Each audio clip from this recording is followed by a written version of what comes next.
Hello, I'm Jeffrey Eilender. I'm the managing partner of Schlam, Stone and Dolan. We do a lot of what's called business divorce. The most typical business entity is the LLC. And I can't tell you how many clients I've had who've told me they're in a dispute with other members and they either want to get out of the LLC or they want to throw out the members with whom they're having the dispute. And the problem is that is a very complicated issue. It's a complicated issue wherever you're practicing. Most of the LLCs that one will deal with in New York litigation will either be formed in New York or in Delaware. And New York and Delaware are actually unique. Neither state provides for the expulsion of an LLC member. In New York, one can resign from an LLC, but it depends on when the LLC was formed. So there's a statute in New York, the LLC Act, which was enacted in 1999. And there's a statute that was in effect before 1999. For an LLC before 1999, a member just has to provide a notice of resignation. And you're entitled to be bought out 6 months from the date of that resignation. In New York, for LLCs that are subject to the post-1999 law, the operating agreement doesn't provide for resignation.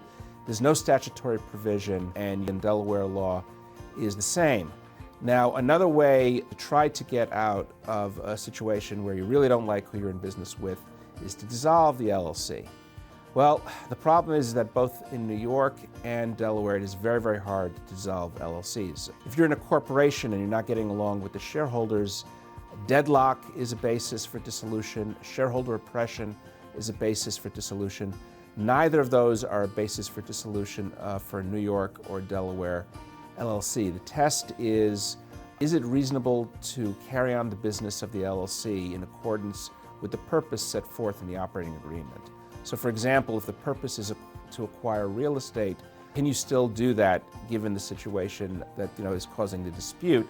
And this is very narrowly construed by New York courts. So if you're expelling someone who's caused damage to the LLC, there would be a set-off of the market value of that person's interest. And finally, an issue that I've seen come up is where a member of the LLC was supposed to make some sort of a capital contribution but never did. If you are a member of an LLC and you're adverse to someone who did not make his or her capital contribution, there's authority that the LLC could be dissolved then, or at least that person can be, in effect, expelled because the person never became a true member of the LLC.